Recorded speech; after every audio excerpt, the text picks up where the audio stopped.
Hello तो बच्चों, स्वागत है आपका बड़ा भारत एजुकेशन प्लेटफॉर्म पर।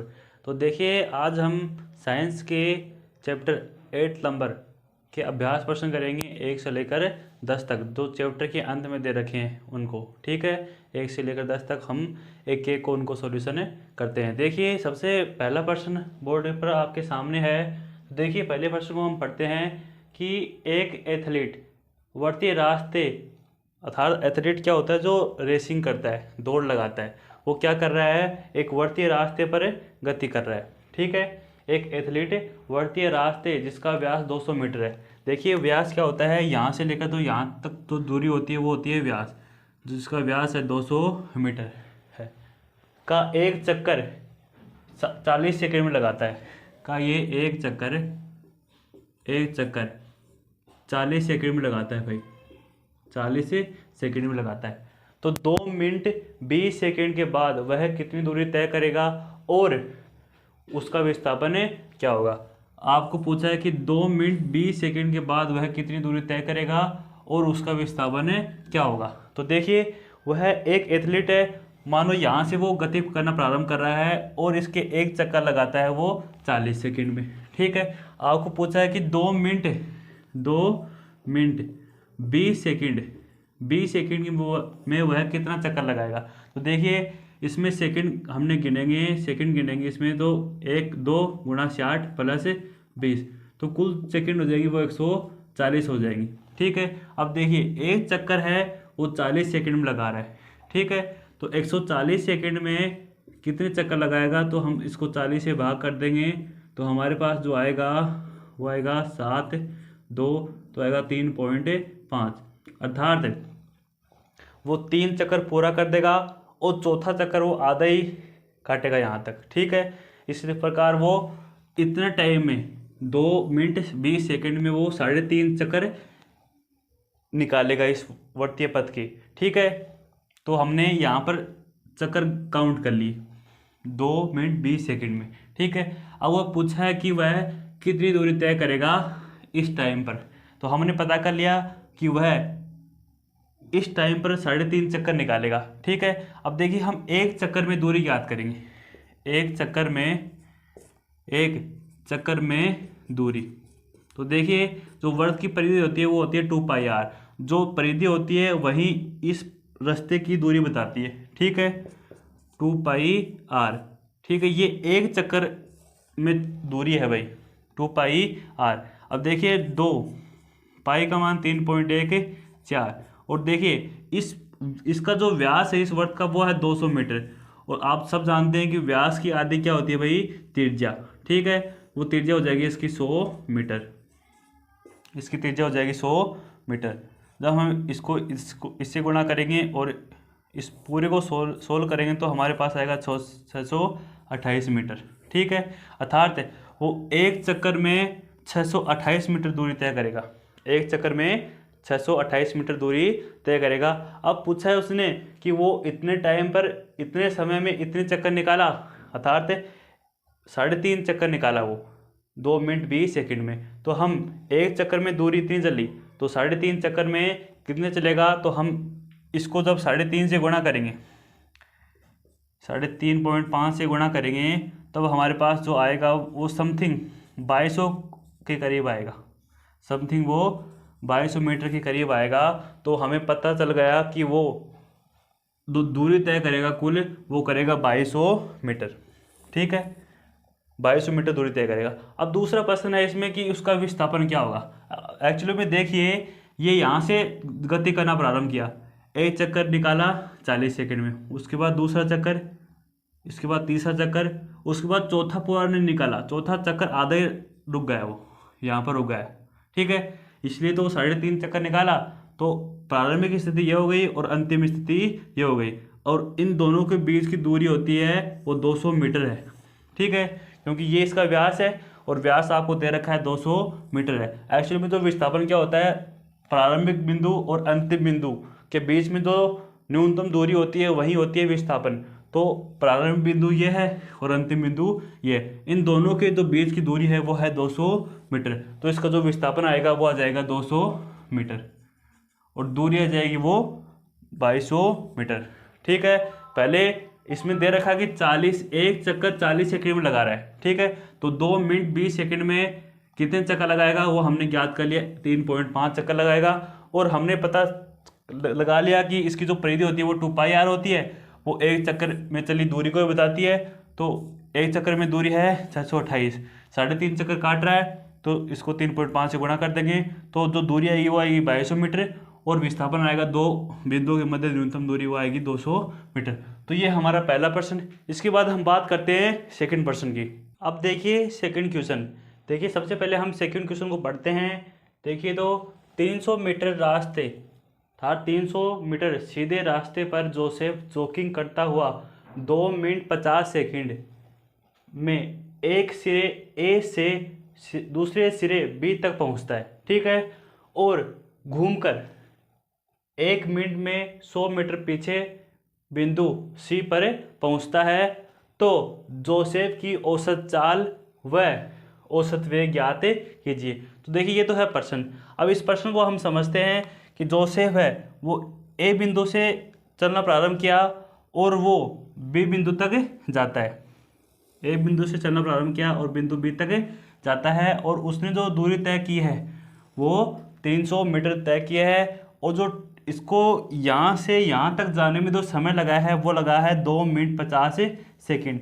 जब हम इसको पूरे को सेकंड में कन्वर्ट करेंगे तो 170 सेकंड आएगा, क्योंकि 2 मिनट 50 सेकंड 2 मिनट में हो जाएंगे 120 सेकंड, और इसमें 50 जोड़ देंगे तो टोटल सेकंड हो जाएंगी वो 170 सेकंड हो जाएंगी बिंदु ए से बिंदु बी तक पहुंचने में। अब उसके बाद क्या करता है, वो बी तक पहुंचने के बाद वापस घूमता है और वो 100 मीटर पीछे बिंदु सी पर आता है। 100 मीटर पीछे बिंदु सी पर आता है, और जो बिंदु बी से सी तक आता है तब उसको समय लगता है 1 मिनट। जब हम 1 मिनट को सेकंड में चेंज करेंगे तो आएगा वो 60 सेकंड। तो ये है प्रश्न। अब इसमें पूछा आपको औसत चाल व औसत वेग पूछा है। उसकी कंडीशन दे रखी हैं दो, कि पहली कंडीशन ये है कि सिरे ए से बी तक, पहली कंडीशन में ये ज्ञात करना है कि सिरे ए से बी तक औसत चाल और औसत वेग ज्ञात करना है। उसके बाद सिरे ए से सिरे सी तक औसत चाल व औसत वेग ज्ञात करना है। तो देखिए हम सबसे पहले देखते हैं सिरे ए से सिरे बी तक औसत चाल व औसत वेग। तो हमारा जो ए सिरे से बी सिरे तक सबसे पहले बात करेंगे हम औसत चाल की। तो देखिए औसत चाल का सूत्र क्या होता है, कुल दूरी बटा कुल समय। औसत चाल का सूत्र होता है कुल दूरी बटा कुल समय, और ए सिरे से बी सिरे तक के मध्य हम औसत चाल ज्ञात कर रहे हैं। तो देखिए ए सिरा ये है और बी सिरा यह है, इन दोनों के मध्य जो कुल दूरी है वो है 300 मीटर। वो कितनी है भाई, 300 मीटर, ठीक है। हमने यहाँ पर उतार लिया 300 मीटर। उसके बाद कुल समय, ए सिरे से बी सिरे तक जाने में जो कुल समय लगा है वो लगा है इसको 2 मिनट 50 सेकंड अर्थात 170 सेकंड, ठीक है। तो यहाँ हमने उतार लिया 170 सेकंड। तो इसको जब हम सोल्व करेंगे तो ये सम लगभग 2 मीटर पर सेकंड के बराबर आएगा, ठीक है। तो ये आ गई बिंदु ए से बी तक औसत चाल, ठीक है। अब ए से बी तक हम बात करेंगे औसत वेग। तो देखिए औसत वेग का सूत्र होता है विस्थापन बटा कुल समय। अब देखिए सिरे ए से सिरे बी तक विस्थापन है 300 मीटर, क्योंकि विस्थापन क्या होता है, दो बिंदुओं के मध्य न्यूनतम दूरी क्या होती है भाई, विस्थापन होती है। तो सिरे ए और सिरे बी के मध्य जो दूरी है वही क्या हो जाएगी, इसका विस्थापन हो जाएगी। तो यहाँ पर जो विस्थापन हो जाएगा वो जाएगा 300 मीटर। और ए सिरे से बी सिरे तक पहुँचने में जो समय लगा है वो लगा है 170 सेकंड। तो देखिए पहली कंडीशन में दोनों के उत्तर औसत चाल व औसत वेग के जो उत्तर हैं वो समान आएंगे, अर्थात 2 मीटर पर सेकंड आएगी, ठीक है। उसके बाद दूसरी कंडीशन है कि सिरे ए से सिरे सी तक औसत चाल व औसत वेग ज्ञात करना है। अब देखिए सिरे ए से यहाँ से स्टार्ट करना है, यहाँ गए, उसके बाद यहाँ तक आना है। ये इस स्थिति में औसत चाल व औसत वेग ज्ञात करना है। तो देखिए औसत चाल का सूत्र क्या होता है, कुल दूरी बटा कुल समय। अब देखिए यहाँ से यहाँ गए 300 मीटर चले, उसके बाद बी से सी तक आए तो 300 ये चले और 100 ये चले। जो कुल दूरी तय की वो हमने की 400, अर्थात जोसेफ ने जो दूरी तय की है वो 400 मीटर तय की है। और यहाँ से यहाँ और यहाँ तक जो जाने में जो कुल समय लगा है वो उसको लगा है 170 सेकंड, तो यहाँ से यहाँ तक, और 60 सेकंड यहाँ से यहाँ तक, जो कुल टाइम उसने जोड़ लिया। जब इसको और इसको जोड़ेंगे तो आएगा 230 सेकंड, अर्थात जो कुल समय लगा है इसको 230 सेकंड लगा है सिरे ए से सिरे सी तक पहुँचने में। तो देखिए जो यहाँ पर हम इसको सोल्व करेंगे तो ये लगभग 1.9 मीटर पर सेकंड के समथिंग ये उत्तर आएगा। ठीक है, आप इसको सोल्व कर सकते हो, इसको भाग भी दे सकते हो आप। इसके बाद हम बात करते हैं सिरे ए से सिरे सी तक औसत वेग। अब देखिए औसत वेग क्या होता है, विस्थापन बटा कुल समय। विस्थापन बटा कुल समय क्या होता है भाई, औसत वेग होता है। अब देखिए विस्थापन क्या होता है, दो बिंदुओं के मध्य न्यूनतम दूरी क्या होता है भाई, विस्थापन होता है। दो बिंदुओं के मध्य न्यूनतम दूरी होती है वो विस्थापन होता है। तो देखिए सिरे ए और सिरे बी के, ए सिरे व सी सिरे के मध्य न्यूनतम दूरी कितनी है, देखिए कुल है वो 100 मीटर है, 300 मीटर है, और बी और सी के मध्य है वो 100 मीटर, तो जो बची है ये है 200 मीटर। कितनी है भाई, 200 मीटर, क्योंकि सिरे ए और सिरे सी के मध्य जो न्यूनतम दूरी है वो है 200 मीटर। कुल में से इसको घटा देंगे तो आ जाएगा 200 मीटर। ये सिरे ए और सिरे सी के मध्य विस्थापन है। तो औसत वेग का सूत्र होता है विस्थापन बटा कुल समय। तो विस्थापन है भाई 200 मीटर। और कुल समय तो कुल पूरा ही गिनेंगे तो 170 सेकंड ये हैं और 60 सेकंड ये हैं, तो टाइम तो कुल 230 सेकंड ही हो गए, 230 सेकंड। तो यहाँ पर जिसको जब हम सोल्व करेंगे तो ये आएगा 0.9 मीटर पर सेकंड के करीब इसका उत्तर आएगा। तो ये हमारा सोल्व हुआ सेकंड क्वेश्चन। इसके बाद हम बात करते हैं थर्ड क्वेश्चन की। तो अब हम बात करते हैं तीसरे क्वेश्चन की। तो देखिए तीसरे क्वेश्चन को सबसे पहले हम पढ़ते हैं। देखिए अब्दुल गाड़ी से स्कूल जाने के क्रम में औसत चाल को 20 किलोमीटर प्रति घंटा पाता है। ठीक है, अब्दुल है वो अपने घर से जाता है स्कूल। ठीक है, और जब वो घर से स्कूल जाता है तब उसकी जो औसत चाल है वो है 20 किलोमीटर प्रति घंटा। ठीक है, उसके बाद क्या करता है, सारा दिन स्कूल में तो रहेगा नहीं, वो शाम की छुट्टी होने के बाद वापस घर आएगा। तो जब उसी रास्ते से लौटने के समय वहाँ भीड़ कम है। जब जा रहा था स्कूल तब भीड़ ज़्यादा थी, जब वापस आ रहा था तब भीड़ कम थी, तो गाड़ी की स्पीड वो ज़्यादा है। ठीक है, और वो कितनी है, उसकी औसत चाल आते टाइम पर वो है 40 किलोमीटर प्रति घंटा। ठीक है, 40 किलोमीटर प्रति घंटा। जब जाता है तब उसकी चाल है, औसत चाल वो 20 किलोमीटर प्रति घंटा है, और जब वो स्कूल से वापस घर आता है तब उसकी औसत चाल है 40 किलोमीटर प्रति घंटा। तब अब्दुल की इस पूरी यात्रा में उसकी औसत चाल क्या है। ठीक है, इस पूरी यात्रा में इस घर से स्कूल और स्कूल से घर, इस पूरी यात्रा में के दौरान उसकी औसत चाल बतानी है। तो देखिए औसत चाल क्या होता है, औसत चाल का जो सूत्र होता है वो ये होता है कुल दूरी बटा कुल समय। कुल दूरी बटा कुल समय। एक्चुअली में देखिए हम यहाँ पर कुछ मानेंगे कि उसके होम से इसकी उस स्कूल तक की जो दूरी है वो हमने डी मान ली। कितनी मान ली, डी। जाते टाइम पर डी है और वापस आते टाइम पर भी क्या है, डी है। ठीक है, ये हमने इसके घर और इसके स्कूल के बीच की क्या मान ली, दूरी मान ली, डी। अब देखिए जो चाल का सूत्र होता है वो होता है दूरी बटा समय। अब देखिए जब वो घर से स्कूल जाता है तो हमने मान लिया उसको T1 समय लगता है। ठीक है, अब वो वापस स्कूल से घर आता है तो उसको जो टाइम लगता है वो हमने मान लिया T2। ठीक है, अब देखिए जब वो घर से जाता है स्कूल तब उसकी औसत चाल है वो है 40 किलोमीटर, क्या नाम है, 20 किलोमीटर प्रति घंटा, और जो दूरी तय की है उसने डी, और जो उसको जाने घर से स्कूल जाने में जो समय लगा है वो लगा है उसको T1। ठीक है, इस यहाँ से देखिए T1 का मान क्या आ जाएगा, D/20, ये आ गया T1 का मान। अर्थात वो जब घर से स्कूल जाएगा तब उसको टाइम लगेगा वो लगेगा D/20। उसके बाद हम बात करते हैं जब वो स्कूल से आता है घर, उसको समय लगता है T2, और वो दूरी तो सेम ही तय कर रहा है जो कितनी है D, लेकिन उसकी चाल है वो 40 किलोमीटर प्रति घंटा है। ठीक है। तो 40 किलोमीटर डी दूरी समान है और जो टाइम है वो T2 है। यहाँ से जो T2 का मान आएगा वो आएगा D/40। ठीक है। अर्थात घर से गया स्कूल T1 समय लगा और वापस स्कूल से आया घर तो उसको लगा T2 समय। हमने मान लिया है, ठीक है। अर्थात उसको कुल समय कितना लगा है पूरी यात्रा में T1 + T2। अब देखिए जो औसत चाल पूछी है प्रश्न में, तो औसत चाल पूछी है इस पूरी यात्रा के दौरान। तो देखिए औसत चाल का सूत्र होता है वो होता है कुल दूरी अपॉन कुल समय। ठीक है। अब देखिए कुल दूरी उसने कितने दिन तय किया इस यात्रा में, यहाँ से यहाँ गया उसके बाद यहाँ आया, ज़्यादा टाइम पर डी दूरी तय किया, वापस आने टाइम पर भी डी दूरी तय किया, तो कुल दूरी हो गई D + D। ठीक है। उसके बाद कुल समय T1 + T2। ठीक है। देखिए हम यहाँ से T1 का मान यहाँ पर रखेंगे, तो देखिए यहाँ पर हम मान रखते हैं D + D। T1 का मान है D/20 प्लस T2 का मान है D/40 D/40। अब देखिए D + D ये हो गया 2D। ठीक है। उसके बाद देखिए D/20 और D/40। जब हम इसका लघुत्तम लेंगे तो वो आ जाएगा 40। ठीक है। 20 और 40 का जब हम लघुत्तम लेंगे वो आ जाएगा 40।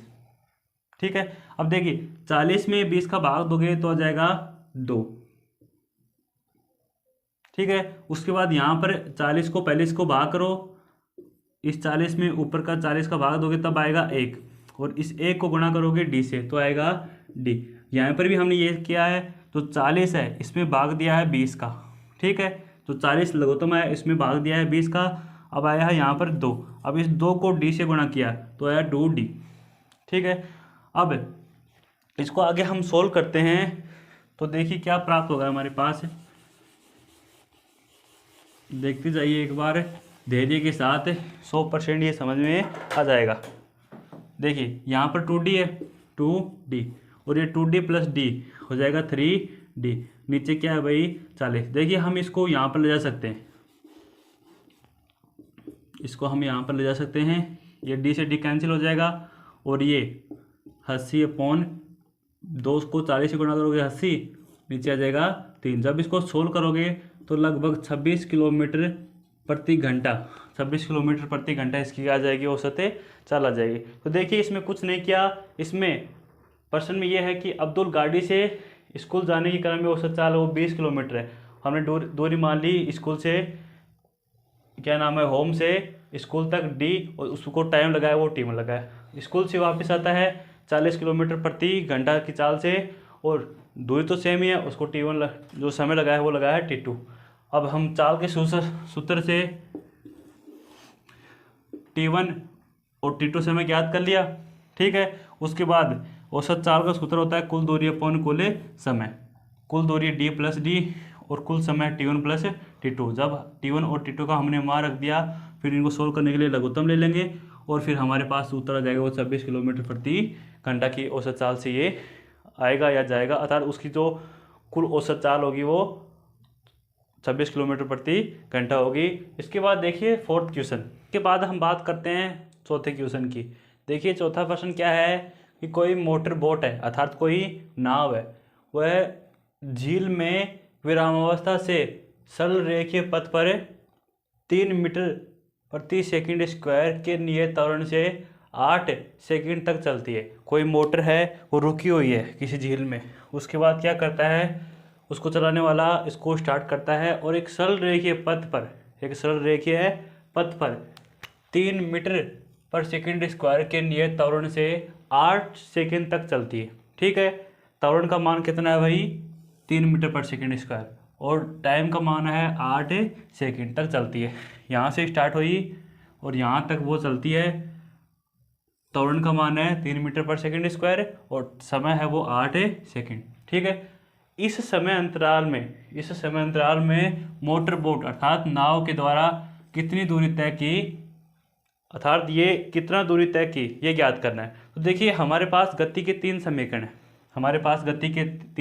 हैं। पहला है v = u + at, उसके बाद दूसरा है s = ut + ½ at², उसके बाद तीसरा है V square minus U square बराबर 2AS।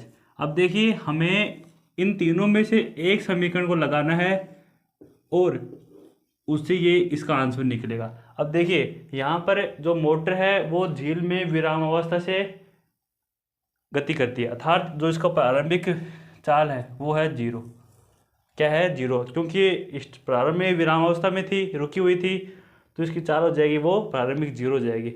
और तो अंतिम चाल इसमें कुछ नहीं बता रखा है उसके बारे में, नहीं इसमें दे रखा है। तो देखिए इस फॉर्मूले को हम यूज करें तो हमें प्रारंभिक चाल तो पता है, त्वरण भी पता है, समय पता है, लेकिन वेग नहीं पता, और हम दूरी ज्ञात कर रहे हैं, तो ये सूत्र तो काम नहीं आएगा। उसके बाद देखिए इसको देखिए, इसमें दूरी ज्ञात कर सकते हैं, त्वरण दे रखा है, लेकिन इसमें प्रारंभिक चाल तो दे दी लेकिन अंतिम चाल नहीं दी, तो ये सूत्र भी काम में नहीं आएगा। अब बचा कौन सा? ये। इस सूत्र से, गति के दूसरे समीकरण से हम कितनी दूरी तय की ये ज्ञात कर सकते हैं। देखिए इस सूत्र को हम लगाते हैं, S बराबर ut plus half AT square.